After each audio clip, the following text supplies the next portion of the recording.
Thank you for joining us. My name is Dr. Kate Kinsey. I'm a British Academy postdoctoral fellow in the History of Art department at University College London. I've been given the great honour tonight of introducing this evening's public lecture by Professor Katherine Hayles, whose path-breaking work on the relations of literature, science and technology in the 20th and 21st centuries has been foundational to ways of thinking and working across and beyond the arts and humanities and social and historical sciences. Professor Hayles joins us today from the Institute of Advanced Study in Durham, where she is a fellow at St Mary's College. Hayles is currently Professor of Literature and Director of Graduate Studies in the Literature Programme at Duke University and Distinguished Professor Emerita at the University of California in Los Angeles. Prior to this, she held distinguished posts in a number of different departments at the University of California, including John Charles Hillis Professor of Literature, Distinguished Professor of English, and Distinguished Professor of Design and Media Arts. As I'm sure many of you here today will know, Professor Hayles began her career as a chemist, receiving degrees from the Rochester Institute of Technology and the California Institute of Technology before moving to English literature and receiving her PhD from the University of Rochester. Her first three books, The Cosmic Web, Chaos Bound, and Chaos and Order, responded to what she has described as the uncanny similarities that she discerned between literary theory and contemporary scientific models. These were followed by the publication in 1999 of the multiple prize-winning book, How We Became Posthuman, Virtual Bodies in Cybernetics, Literature and Informatics. This deeply influential work was the first book-length study defining posthumanism. Drawing on a constellation of insights from systems theory to biology to literature, this book explored questions around embodiment, the dismantling of the liberal humanist subject, and the discursive formation of information as separate from the material substrate through which it flows. How We Became Posthuman has had a profound effect on my own work, and I've constantly returned to it over the last 12 years of my research. Her more recent work has developed around the emergence of electronic media, and her 2007 book, Electronic Literature, was the first to conduct a systematic survey in the field. This looked not only at relationships between print and electronic formats in literature, but also argued that the processual nature of electronic literature requires new critical and interpretative models. Beginning with the proposition that we always think through, with, and alongside media, her most recent book, How We Think, Digital Media and Contemporary Technogenesis, published in 2012, considers the influence of digital media on human cognition and how the digital humanities are changing research, teaching, and publication. Professor Hayles has won numerous prizes, awards, and fellowships for her work, including a Guggenheim Fellowship, 2 National Endowment for the Humanities Fellowships, a fellowship for the National Humanities Center, and a Rockefeller Residential Fellowship. I'm sure I speak for everyone here today when I say that we're absolutely delighted that Professor Hayles has agreed to join us, and her paper this evening is entitled A Theory of the Total Archive, Infinite Expansion, Infinite Compression, and Apparatuses of Control. So without further ado, I'd like you all to please join me in welcoming Professor Katherine Hayles.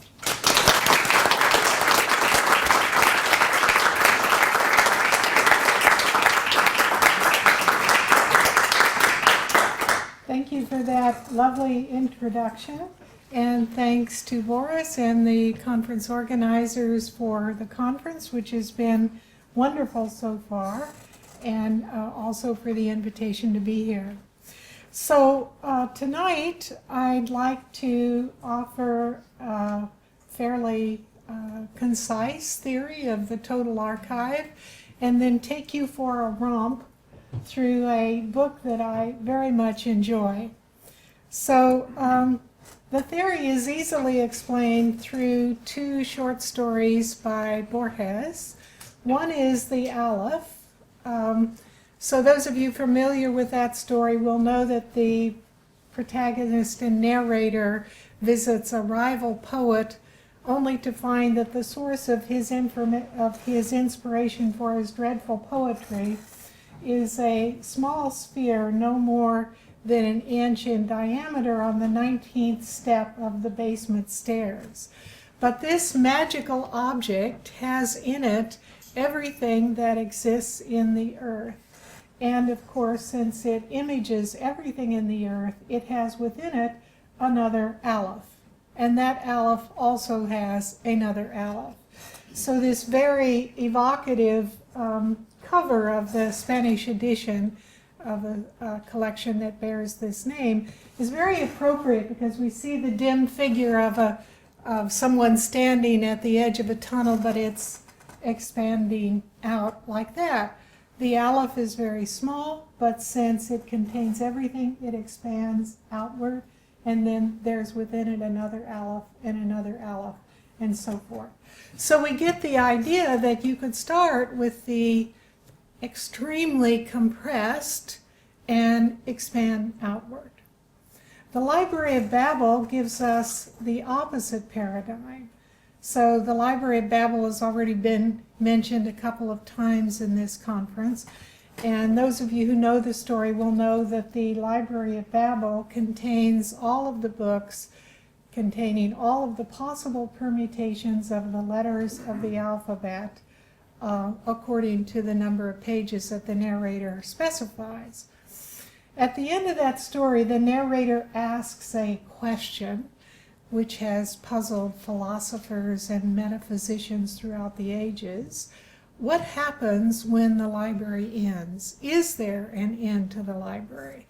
And of course, the library is a metaphor for the universe, so it's essentially asking, could we imagine an end to the universe? And the narrator finds this idea incomprehensible. There cannot be just a void beyond the library. And so in his imagination, he imagines that when the entire sequence of all possible variations has been completed, it will be repeated. And crucially, it will be repeated in the same order. And he says, same volumes are repeated in the same disorder, which repeated becomes order, the order. Now, hearkening just for a moment to the work of Gregory Chaitin on randomness, Chaitin argues that if you can devise an algorithm that will compress any sequence to a smaller size than its original size, then it's not truly random. And so here we have a sequence which is random, but once it is repeated, it is subject to compression. So now we get a vision of almost infinite expansion, but this last sentence in the story makes us realize that, in fact, it can be compressed. Now, it's perhaps not surprising for us to consider that a total archive would expand. Incidentally, I'll just add my own opinion that the total archive doesn't exist. It's a part of our cultural imaginary. But if we could imagine a total archive, it would have to keep expanding.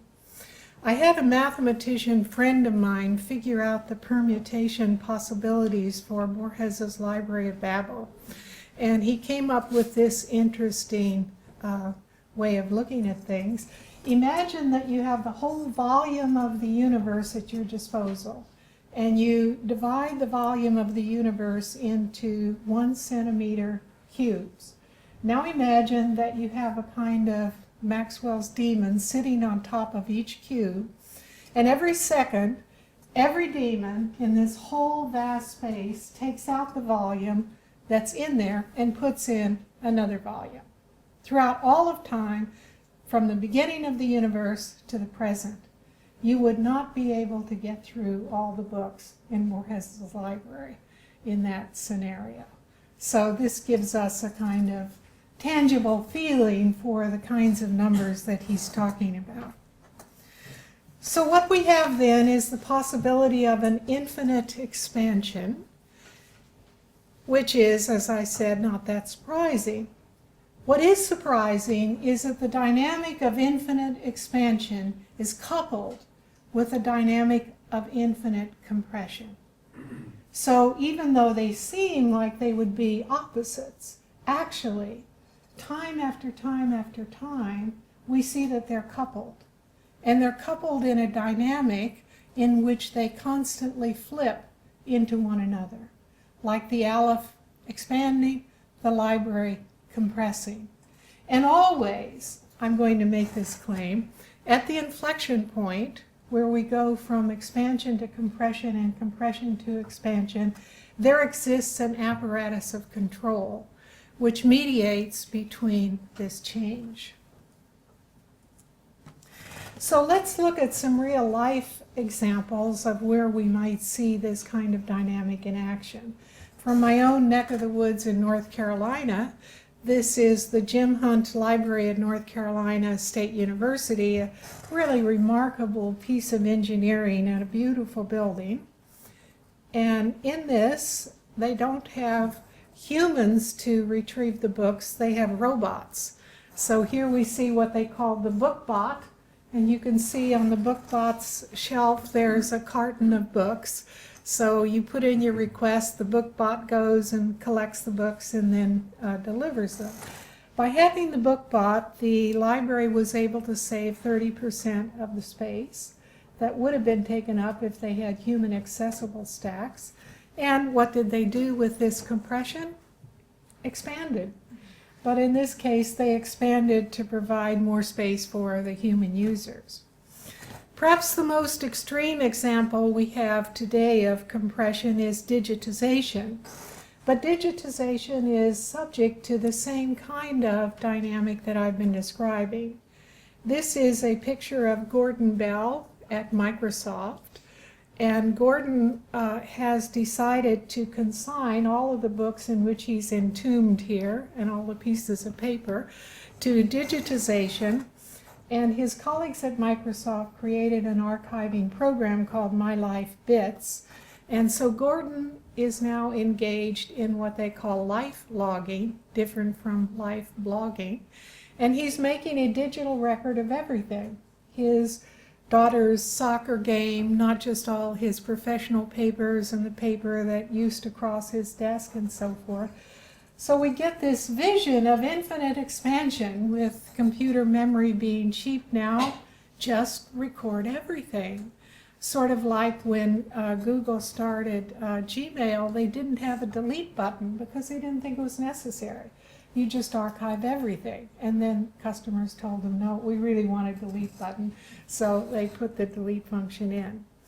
But if you record everything in your life, it seems to me that you get to some point where you're having trouble living your life because you're so busy recording your life, not to mention reviewing your life. So this infinite expansion, in fact, is subject to a kind of practical compression. The estimates from this research report published by Monash University in Australia estimates that 2.5 quintillion bytes of information are produced every day. And if we use US notation, that means 10 to the 18 or 10 followed by 18 zeros. So it looks like we are immersed in a flood of information, as indeed we often feel. So it looks like the information available on the planet is expanding almost infinitely. And yet at the same time, in certain circumstances, it seems that this near infinite expansion is also leading to a drastic reduction. For example, for literary scholars who work in the earlier periods, James Joyce, for example, they have the luxury of drafts that Joyce wrote, revised on paper. The drafts are all preserved in the James Joyce archives. But now, who keeps all the versions of an article that they're writing or a book that they're writing? Nobody. And so even though it seems like digitization has given us this enormous expansion of informational possibilities, there is a sense in which we may be entering a new dark ages where we will have less archival material than we have during the era of paper. And this is exacerbated by the obsolescence of digital media and optical media, like the old laser discs, for example. Already that's become a huge problem for librarians as they try to move from the old 5.5-inch floppies to modern technology and so forth, and everything we have today in terms of digital storage is going to become absolutely obsolete. So archivists are faced with this cruel dilemma. Either you archive the machines along with the data forms, or else you have to transfer it in some way, and then you lose some information in that transferring process. So there is a sense in which, in the midst of this enormous flood of information, we're also seeing the compression of available information. And not just compression, but obliteration. So a couple of times previously in the wonderful papers we heard earlier in the day, people have mentioned the possibility of the annihilation of archives.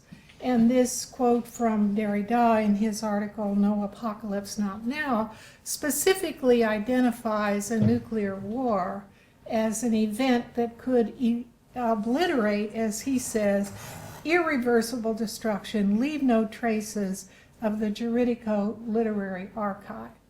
Well, now we have lots of ways to imagine the annihilation of all archives circulating in our cultural imaginary. A huge meteor hits the earth, as in Melancholia.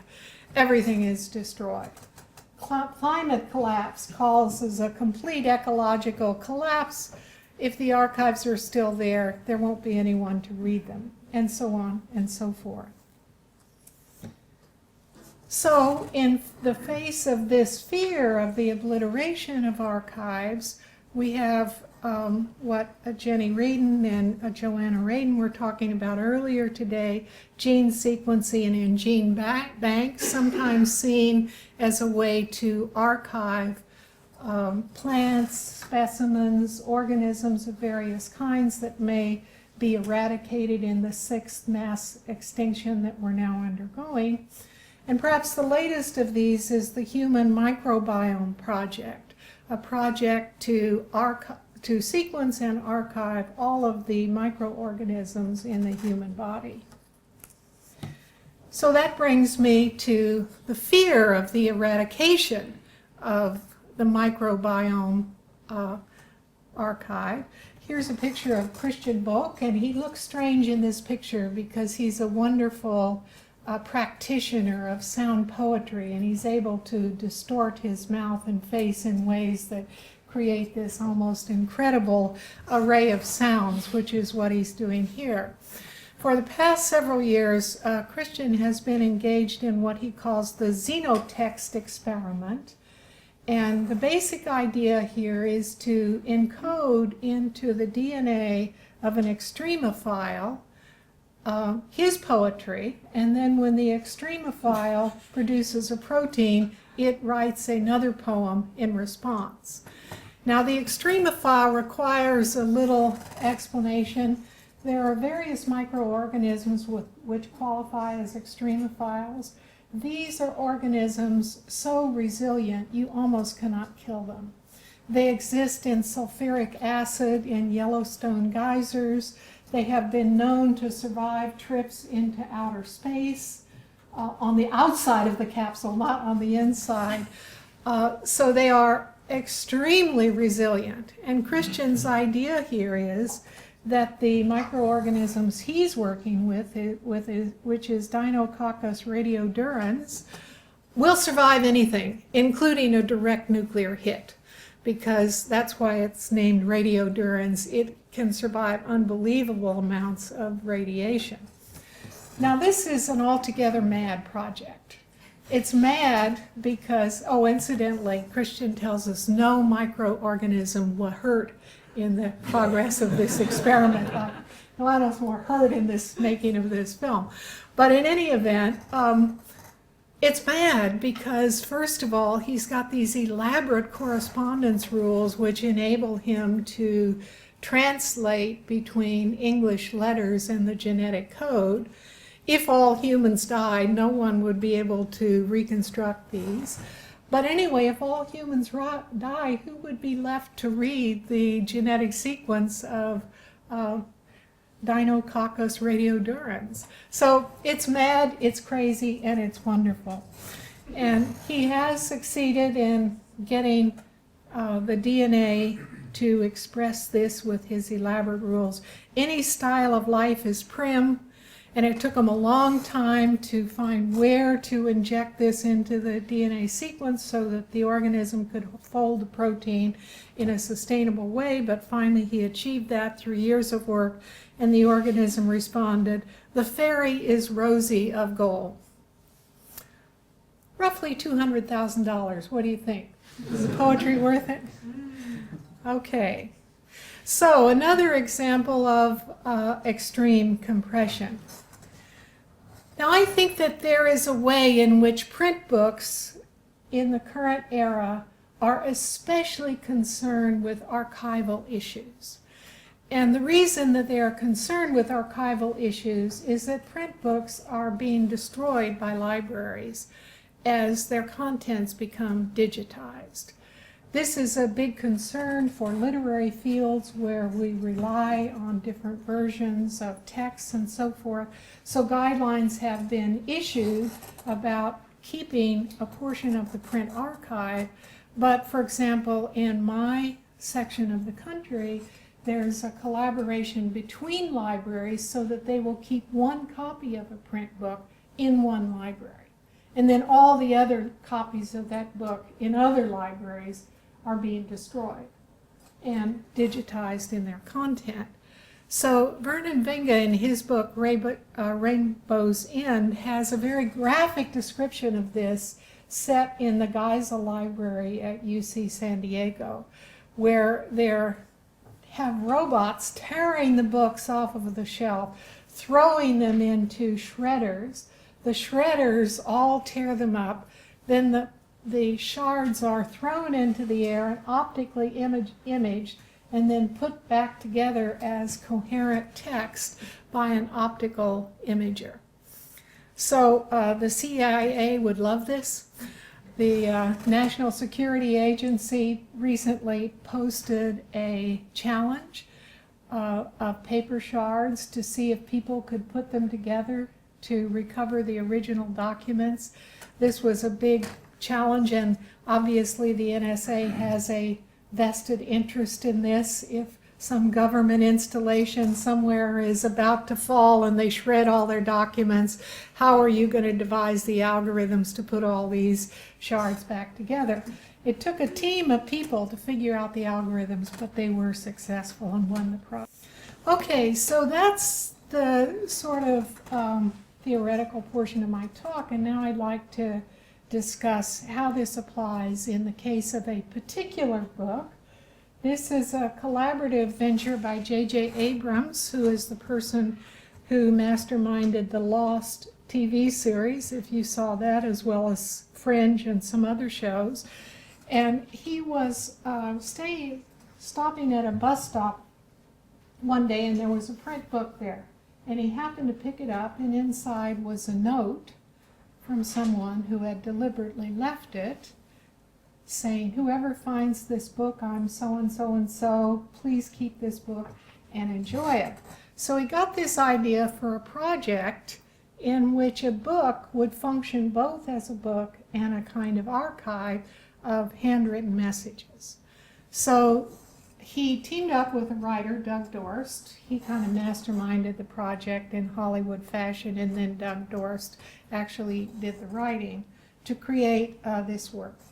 So you see this very ornate S. That is a cardboard bookcase, so of the old-fashioned kind like books used to come in. And when you buy the book, it comes in this bookcase, and it has a seal across the two halves of the bookcase.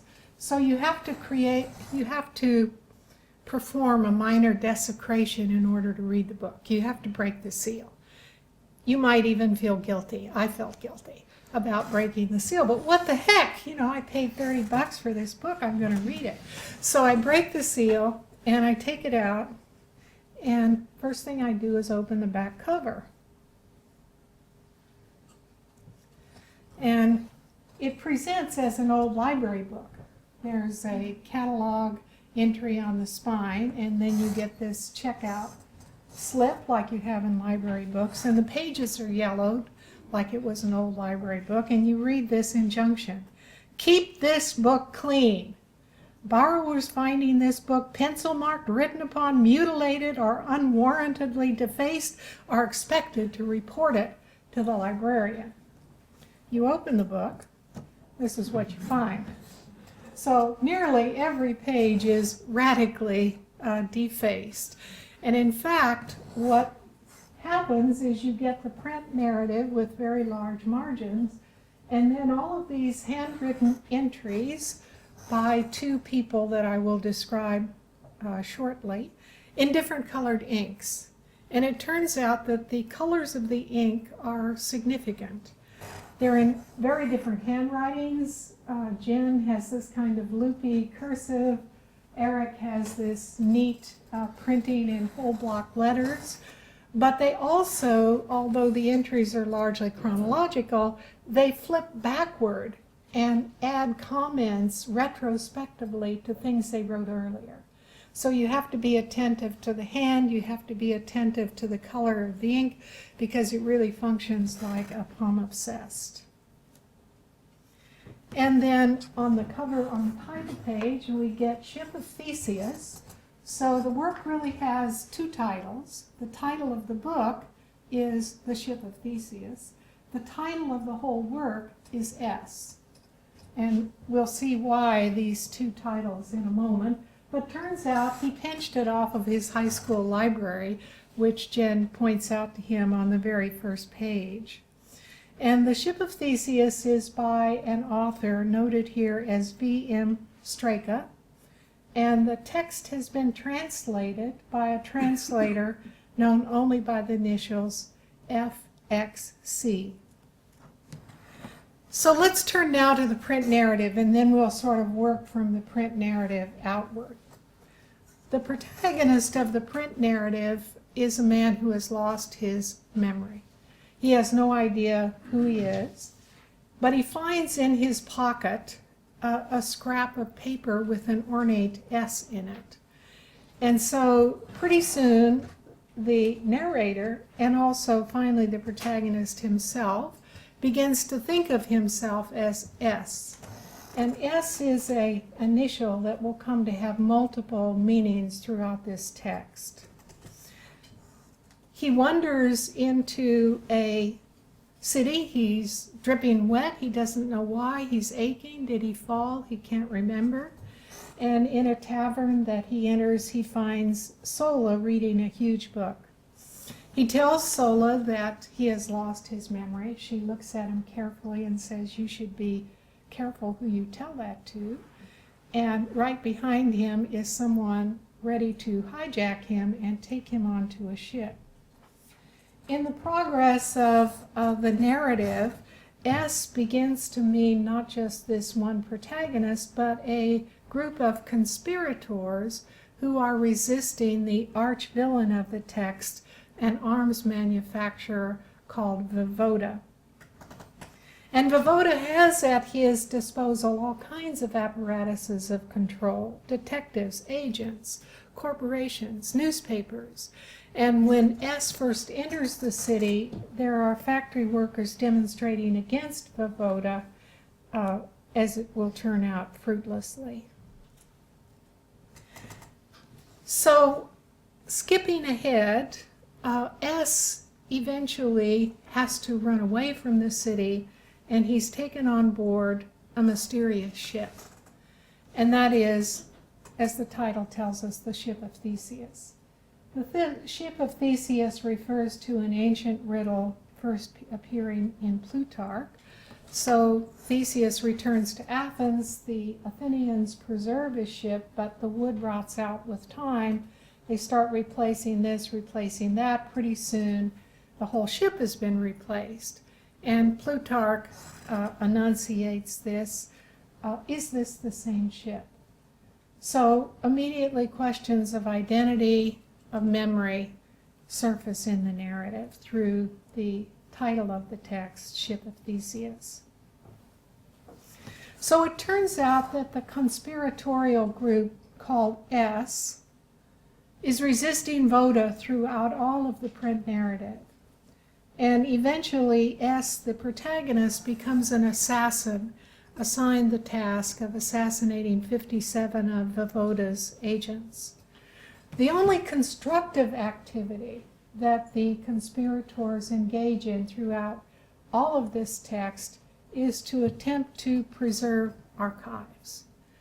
And they want to preserve archives for the same reason that S wants to preserve an archive, because our archives tell us who we were, who we are, how we were, why we were.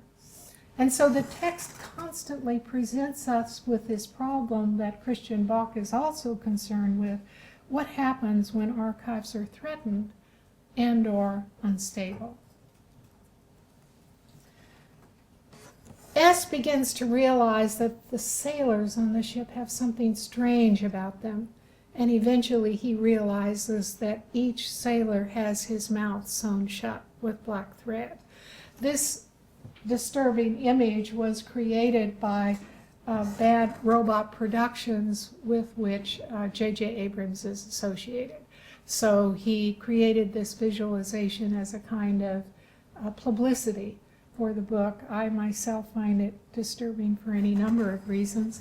There's only one sailor who does not have his mouth sewn shut, and that's the foreman, whose name S devises as Maelstrom. So they cannot talk. They communicate by whistles that they insert between the threads, and the whistles all have meanings, and that's what allows them to sail the ship. But here we see apparatus of control in one of its most menacing forms. And S, desperate to discover who he is, has only a fishhook at his disposal, but he begins carving words into the bulkhead where he has his sleeping arrangements. And as he steps back, he discovers that the words that he carved are not, in fact, the words that are there. So he thinks he wrote, "I swam away from the ship. I assume it had been destroyed. I found myself under a pier, coughing out seawater. I could hear the noise of the demonstration above." But when he steps back, what the words say is, "I swam away from the ship. I had aspired to destroy it. I found myself under an arch, cursing at senators. Could I harm the noisy demons above?" So it's almost as though what Plutarch was writing about in the 1st century comes echoing through this language, cursing at the senators, demons, as though somehow the past is infiltrating the present and creating a kind of hybrid writing of which S is not in control. What is coming out is something that he initiates, but is not under his control. Now, there are various ways to think about this. We might think about it as some kind of magical occurrence. We might also think about it as an everyday occurrence. This is what happens with writing all the time. If you've ever kept a journal and you look back at what you wrote 2, 3, 5 years ago, and you realize there are things in that messages that you were completely unaware of at the time, yet were clearly there and were coming out in your writing, you know this phenomenon of, these are not the words that I thought I wrote. Mm-hmm. So throughout this print narrative, we get a plethora of archives that where people are desperately in precarious situations trying to preserve some record of who they were, why they were. This includes a tribal, very early Paleolithic culture simply called K that is making cave paintings.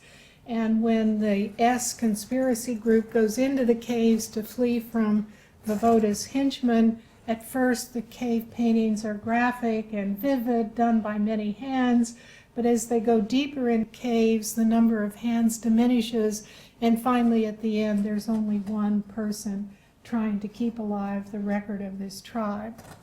S also at another point encounters a warehouse simply called LH, in another city where the conspirators are desperately trying to salvage all kinds of artifacts, books, loose pages, portraits, sculptures, and so forth, putting them underneath the building to keep them safe.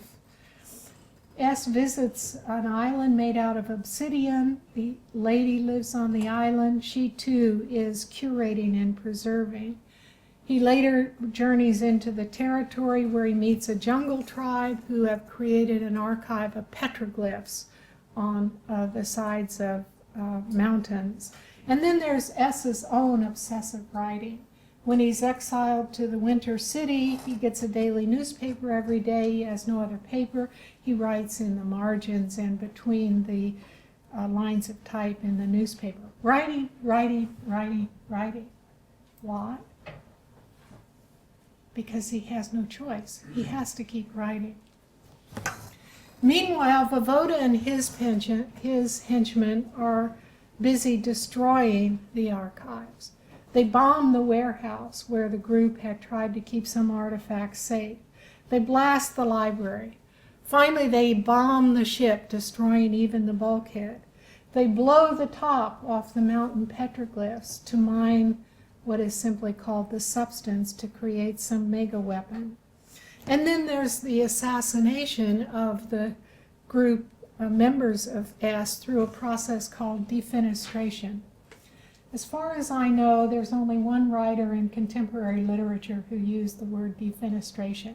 It was Thomas Pynchon in Vineland, but he used it to describe a stunt that the protagonist had to pull every year to prove that he was crazy, which was jumping through a window, and he doesn't want to get caught with the glass, so he has a paper candy window made, and then he jumps through the candy window, and that's called in the text defenestration. So in Voivoda's vocabulary, defenestration is pushing people out of windows to the death below. And as S is wandering through the city, he sees this ornate S carved on a pair of facing shutters. Jen interprets this as kind of a nice thing. Oh, he's going with this woman he meets. This is like a pair of lovers facing each other.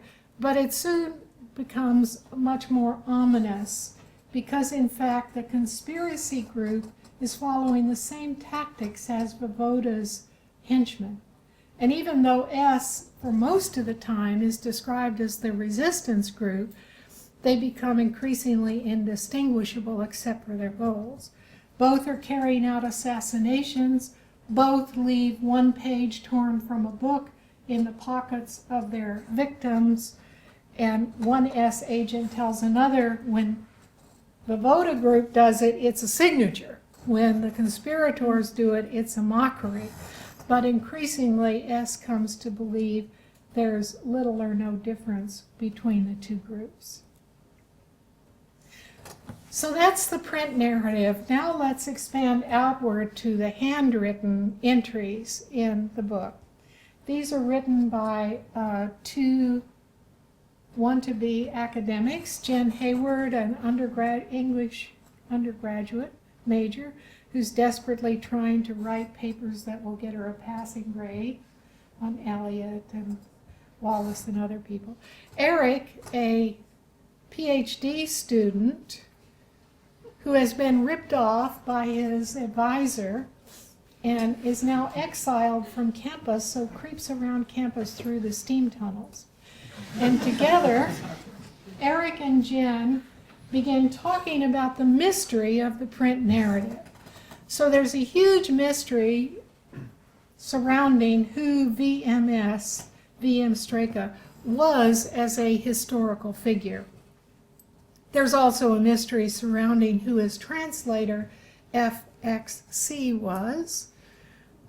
And Jen and Eric eventually figure out that FXC is not, in fact, Philip Caldera, as everyone thinks, Philomena Caldera.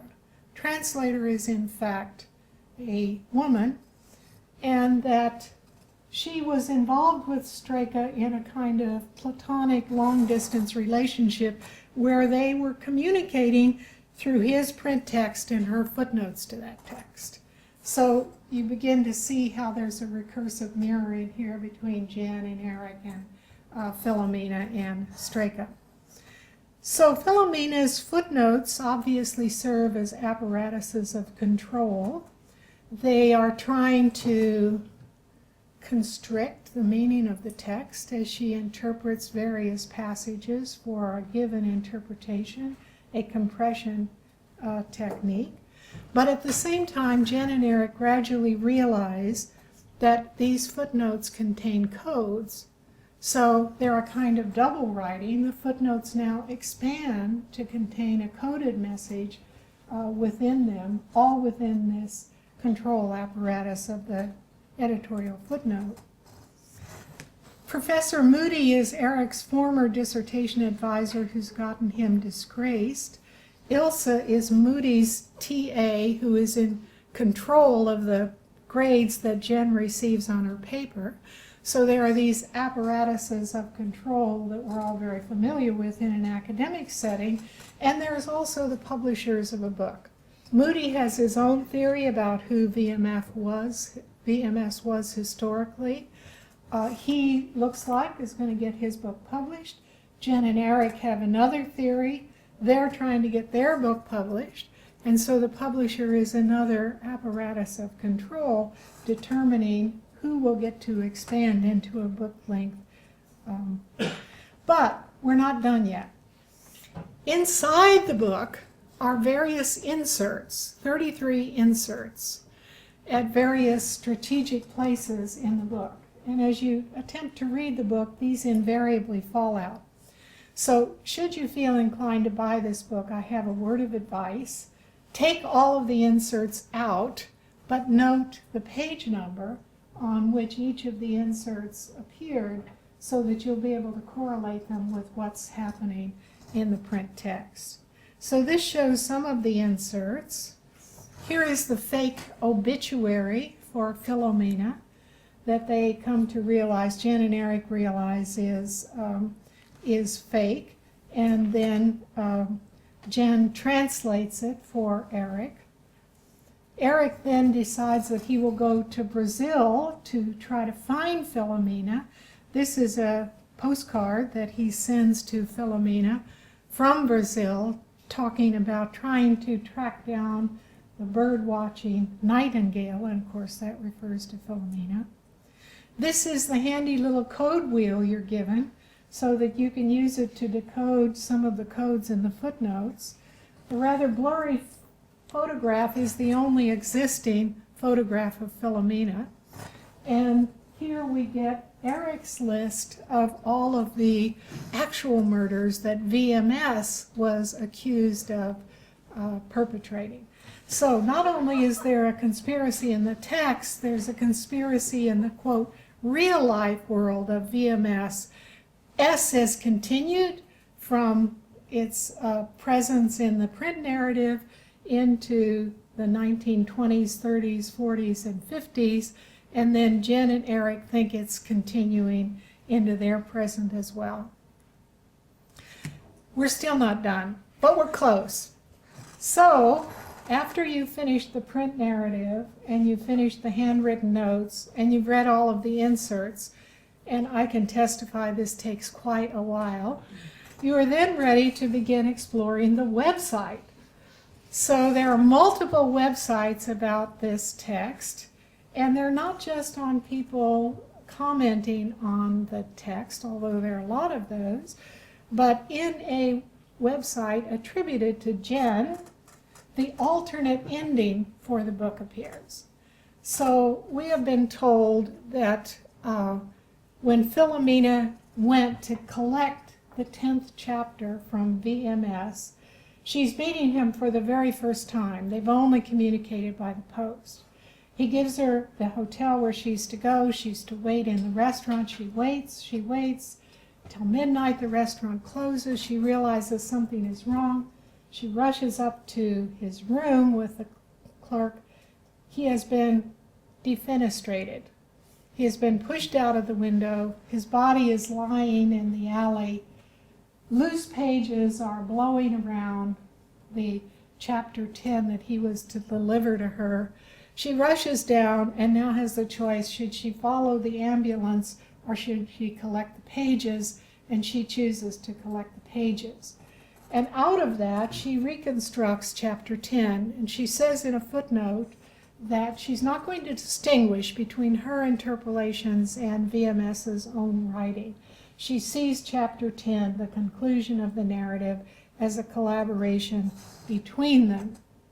But sometime much later, decades later, a mysterious man hands her an envelope and tells her that was VMS's chapter 10.